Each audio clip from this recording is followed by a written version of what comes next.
পুলিশের আইজি থেকে শুরু করে বিভিন্ন পর্যায়ে দলীয় লোকদেরকে অ্যাপয়েন্ট করা এবং সবচেয়ে দুর্নীতিবাজ অফিসারদেরকে আপনার টাকার বিনিময়ে শত শত কোটি টাকা লেনদেন বাণিজ্য করেছে। এর কি কোনো প্রমাণ আছে নাকি একদম ঢালাও একটা অভিযোগ করলে? আপনার দুদকটাকে তো আপনি মর্গে ভরে রাখছেন। হুম। আপনি যে ফাইন্যান্সিয়াল কারাপশন গুলো নিয়ে কথা বলবেন, কোথায় করবেন? এস আলমকে ব্লাঙ্ক চেক দেবার জন্য হচ্ছে পুরো দুদকটাকেই ডিসফাংশনাল করে রেখেছে। আপনি খুবই ডাউন টু আর্থ, আপনি খুব সাদামাটা চলাফেরা করছেন, আপনি আপনার গাড়ির ড্রাইভার, তেলের খরচ নিজে নিজে বিয়ার করছেন। আমার কাছে এগুলো কোনো ভ্যালু নাই তো। মাননীয় প্রধানমন্ত্রী বললেন যে আমরা পুলিশে, আইন শৃঙ্খলা বাহিনীতে রাজনৈতিক বিবেচনায় অ্যাপয়েন্টমেন্ট দেওয়ার কারণে গত 17 বছর এগুলো এগুলো হয়েছে।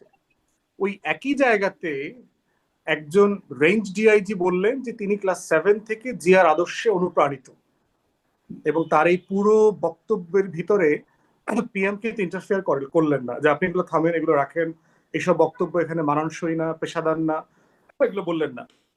পুলিশের আইজি থেকে শুরু করে বিভিন্ন পর্যায়ে দলীয় লোকদেরকে অ্যাপয়েন্ট করা এবং সবচেয়ে দুর্নীতিবাজ অফিসারদেরকে আপনার টাকার বিনিময়ে শত শত কোটি টাকা লেনদেন বাণিজ্য করে অ্যাপয়েন্ট করেছে। এর কি কোনো প্রমাণ আছে নাকি একদম ঢালাও একটা অভিযোগ করলেন শত শত কোটি ঢালাও টাকা বাণিজ্য? ঢালাও হচ্ছে, যেমন এই জিনিসগুলো তো আসলে প্রমাণ করবার জন্য চেষ্টা করবে কে?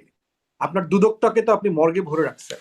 হুম। আপনি যে ফাইন্যান্সিয়াল কারাপশন গুলো নিয়ে কথা বলবেন, কোথায় করবেন?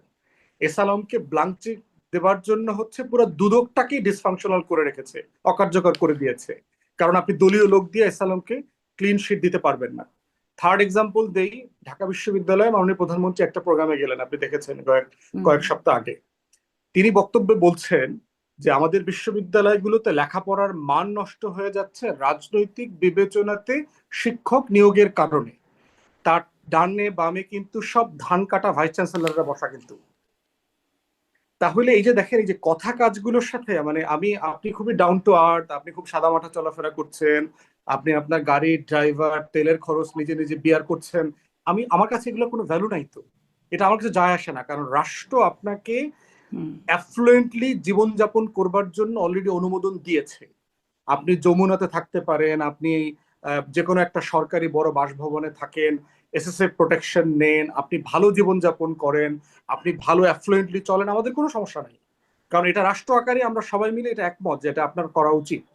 কিন্তু এর মধ্য দিয়ে যেগুলো হচ্ছে, আপনি যে কার্ড বিতরণ কর্মসূচি যেটা হয়েছে দেখেন, ফার্মার কার্ড বলেন, কৃষি কার্ড বলেন, আপনার ফ্যামিলি কার্ড বলেন, খাল কাটা কর্মসূচি বলেন, প্রত্যেকটা এত বেশি দুর্নীতিগ্রস্ততার প্রমাণ অলরেডি পাওয়া গেছে 3 মাসে।